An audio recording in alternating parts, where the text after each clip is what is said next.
स्वाहा ओम स्वाहा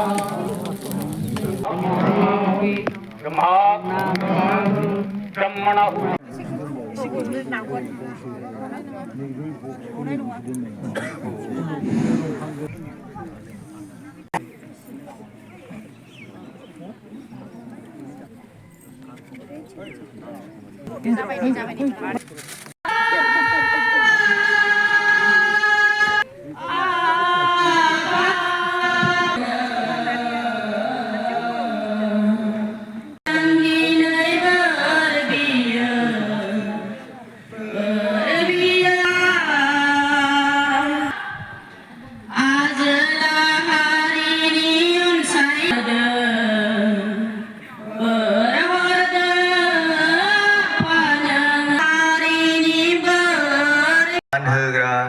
बेनि आदर्शखौ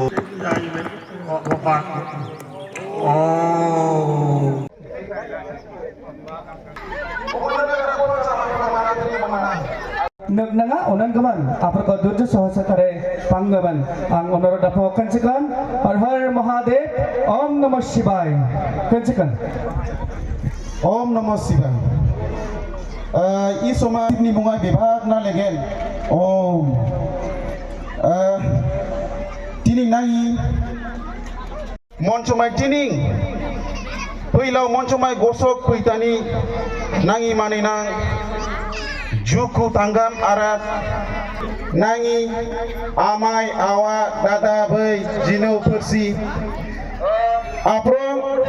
विभाग ना लेगेन इनि हाफक सुङाय फुदिं अक्षक विभाग ना लेगेन खोनचिंनि सुरुं ओम इ समय नां दासमाना तिङि नाङि আজি আমাৰ পৰ্বতঝৰা এৰিয়াৰ এই দলংঝৰা যে এটা ঠাই ইয়াত শিৱ সনাতন যে আমাৰ ধৰ্ম সভাবিলাকে বা সমিতিয়ে যে এটা মাঘী পূৰ্ণিমাৰ দিনত তেখেতসকলে যে এটা প্ৰগ্ৰাম ইয়াত আয়োজন কৰিছে তাত তেখেতসকলে মোক মাতিছিল তেখেতসকলৰ নিমন্ত্ৰণটো স্বীকাৰ কৰি মই ইয়াত আজি উপস্থিত হৈছোঁ মই প্ৰথমবাৰৰ বাবে মই ইয়াত আহিছোঁ ইয়াত আহি দেখিছোঁ বহুত আমাৰ তেনেকৈ হেৰিটেজবিলাক আছে যিটো আমি আজিলৈকে চৰকাৰৰ চকুৰে ইয়াত পৰা নাই তো মই বিশেষকৈ এই ঠাইৰ ৰাইজক উদ্দেশ্যি মই দুই এটা কথাটো ক'লোঁ মোৰ ভাষণত মানে এই ঠাইটো ডেভেলপ কৰিব লাগিব আৰু ৰাস্তাটো মই দেখিলোঁ ৰাস্তাটো বহুত মানে দুৰ্গম এৰিয়াৰ পৰা এৰিয়া হিচাপে ৰাস্তাটো ইমান ভাল নহয় ৰাস্তাটো বনাব লাগিব আৰু যিসকল এই ঠাইটো ডেভেলপ কৰাৰ বাবে যিবিলাক মানে অসুবিধাবিলাক আছে এই সকলো ক্ষেত্ৰত চৰকাৰৰ পক্ষৰ ফালৰ পৰা মানে পৰ্যায়ক্ৰমে আমি কামটো কৰি দি যাম ইয়াত টয়লেটৰ পৰা আৰম্ভ কৰি মন্দিৰ নিৰ্মাণৰ পৰা আৰম্ভ কৰি বা খোৱা পানীৰ পৰা যি ব্যৱস্থাটো ইয়াত কৰিব লগা আছে এইবিলাক কামটো আমি মানে ষ্টেপ বাই ষ্টেপ এটা কাম কৰাৰ পিছত আনটো কামটো আমি ইয়াত কৰি যাম বিটিআৰ চিফ মহোদয়ৰ লগত মোৰ কথাটো হৈ গৈছে তেখেতে ইয়াত আমি সহায় কৰিম বুলি তেখেতে জনাইছে আৰু মই ভাবোঁ মানে অতি সোনকালে ইয়াত বহুত মানে চৰকাৰী যিবিলাক অনুদানবিলাক ইয়াত আমি দিব চাইছোঁ আজি এইবিলাক সকলো মই চাইছোঁ এতিয়া চোৱাৰ পিছত মই কমিটিৰ আমাৰ নেতৃত্বসকলক কৈছোঁ আৰু আমাৰ দলৰ কৰ্মকৰ্তাসকলক কৈছোঁ তেখেতৰ লগত লৈ বিটিআৰ চিফ আৰু ডিপাৰ্টমেণ্টৰ কোন ডিপাৰ্টমেণ্টক ইয়াত কেনেকৈ মানে আমি ক'ব লাগিব এইটো আমি পিছৰ পৰ্যায়ত ক'ম মানে ইয়াক বনাব লাগিব মূল উদ্দেশ্য এইটোৱে আৰু ২৭তম মাঘী পূৰ্ণিমা বছৰকীয়া মানে অধিৱেশন এইখন আমাৰ মেৰু মন্দিৰ দলংঝৰা মন্দিৰটো অৱস্থিত আজি আমি এই মাঘী পূৰ্ণিমা যিখন অধিৱেশনৰ দ্বাৰা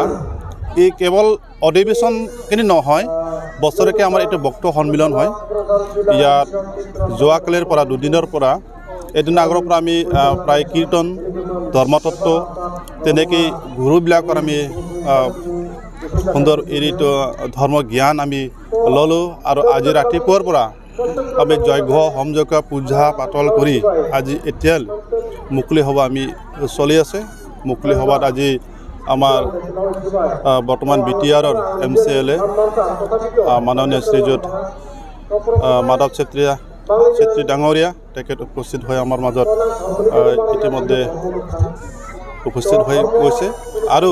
আমি এইখিনি ধন্যবাদ দিব বিচাৰিছোঁ যে তেখেত আহি আমাৰ মাজত আমাৰ যি অভাৱ আৰু আকাংক্ষা আমি যিখিনি আমি উন্নতি হ'ব পৰা নাই তেখেত আহি আমাৰ মাজত উপস্থিত হৈ কিছুমান বস্তু আমাক ঘোষণা কৰি গ'ল যে আমাৰ ইয়াত কিছুমান ৰাজহুৱা এটা টয়লেট লাগে, টয়লেটৰ কাৰণে ব্যৱস্থা তেখেত কৰিব বুলি ঘোষণা কৰি গৈছে। আৰু তেখেত অতি শীঘ্ৰেই এই আমাৰ যি মন্দিৰখিনি অহা ৰাস্তা, এই ৰাস্তাখিনি এতিয়ালৈকে কাঁচা ৰাস্তা, বহুত বেয়া, অহা যোৱা বহুত অসুবিধা হয়। গতিকে তেখেত চিফ ছাৰ প্ৰমোদ বড়ো ছাৰৰ লগে লগে ফোন কৰি তেখেত এটা এই বাজেটত দৰি দিম বুলি তেখেত আমাক মানে আজি কথা দি গৈছে। আৰু এটা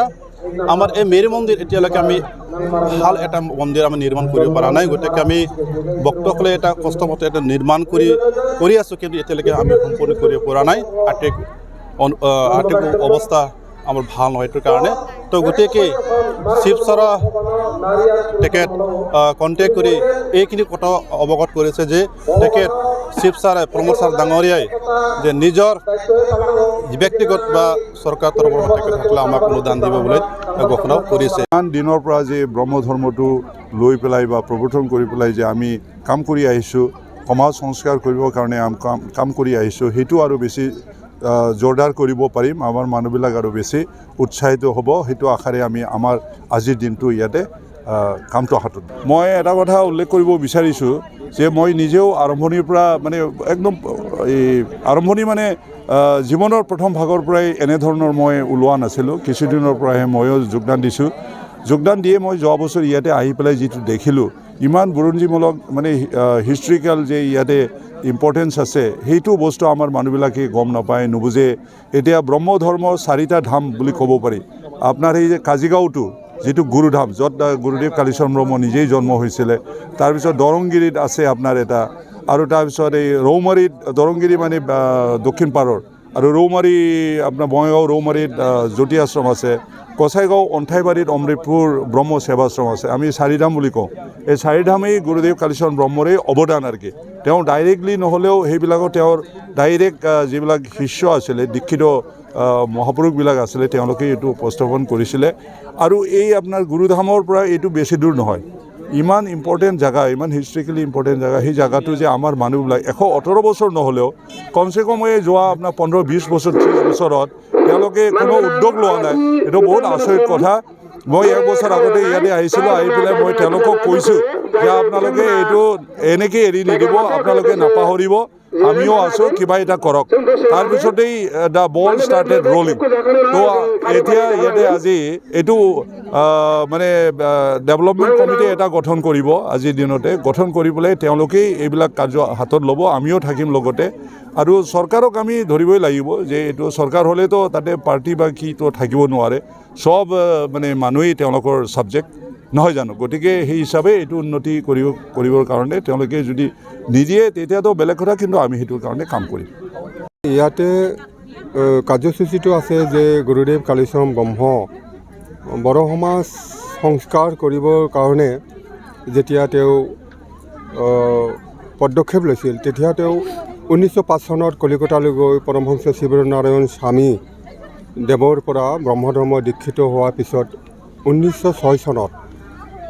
অসমত আহি ব্ৰহ্মধৰ্ম প্ৰচাৰ আৰু বড়ো সমাজখন সংস্কাৰ সকলো ফালেদি তেতিয়া বড়ো সমাজ অধপতিত আছিলে।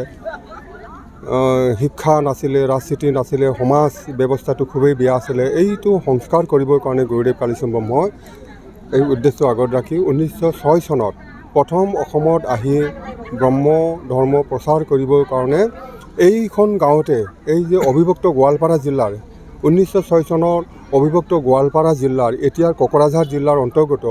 পৰ্বতজোৰা মহকুমাৰ অন্তৰ্গত বন্যাগুৰি গাঁও, আজি এই বন্যাগুৰি গাঁওখনতে গুৰুদেৱ কালীচৰণ ব্ৰহ্মই 1906 চনত প্ৰথম ব্ৰহ্মধৰ্ম যিটো যজ্ঞাহুতি প্ৰজ্বলন কৰি ব্ৰহ্মধৰ্ম প্ৰচাৰ কাৰ্যটো ইয়াৰ পৰা আৰম্ভ কৰিছিলে গুৰুদেৱ কালীচৰণ ব্ৰহ্মই। আৰু 1906 চনত ইয়াতে ব্ৰহ্মধৰ্মৰ যিটো ঈশ্বৰ উপাসনাৰ যিটো পদ্ধতি ব্ৰহ্মযজ্ঞ, এই যজ্ঞাহুতি প্ৰদান কৰাৰ পিছতে ইয়াৰ পিছত বিভিন্ন ঠাইত, অসমৰ বিভিন্ন ঠাইত গুৰুদেৱ কালীচৰণ ব্ৰহ্মই যজ্ঞাহুতি দি পেলাই ব্ৰহ্মধৰ্ম প্ৰচাৰ কৰা হয়। আৰু ইয়াৰ লগতে বড়োসকলৰ যিটো অধপতিত সমাজ ব্যৱস্থা, যেনে ধৰণে সমাজৰ বহুত বিশৃংখল অন্ধবিশ্বাস কুসংস্কাৰ এইবিলাক গুৰুদেৱে সংস্কাৰ কৰিব পাৰিছে আৰু ৰাজনীতি সমাজনীতি অৰ্থনীতি সকলো ফালেদি গুৰুদেৱে সংস্কাৰ সাধন কৰিবলৈ পাৰিছিল এইখিনি অৱদানটো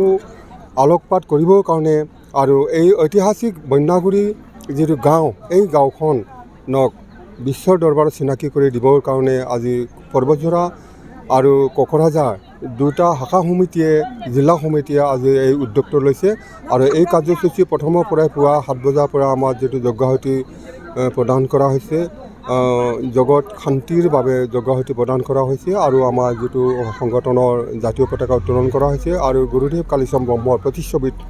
শ্ৰদ্ধাঞ্জলি অনুষ্ঠান হৈ গৈছে আৰু বহু ৰাইজ আজি আহি আছে এই কাৰ্যসূচীত অংশগ্ৰহণ কৰিবলৈ আৰু মুকলি সভা হ'ব আৰু এই মুকলি সভাখনৰ আমাৰ অতিথি নিখিল বড়ো সমাজৰ সভাপতি বেণুধৰ বসুমতাৰী ডাঙৰীয়া আহিছে আৰু গুৰুদেৱ কালীচৰণ ট্ৰাষ্টৰ সভাপতি ডক্টৰ অজিত বড়ো তেওঁ আহিছে বহু অতিথি আমাৰ মাজলৈ আহিছে আৰু এজন গুৰু গৌৰীকান্ত ব্ৰহ্ম তেওঁ গুৰুজন ব্যক্তি হয় ব্ৰহ্মধৰ্মৰ পুৰোহিত তেওঁ আহিছে বহু গণ্যমান্য ব্যক্তি আমাৰ জ্ঞানী ব্যক্তিসকল অতিথি হিচাপে ইয়াতে আহিছে অংশগ্ৰহণ কৰিবলৈ বহু ৰাইজ আহিছে 500-700 মান ৰাইজৰ উপস্থিতিত আজি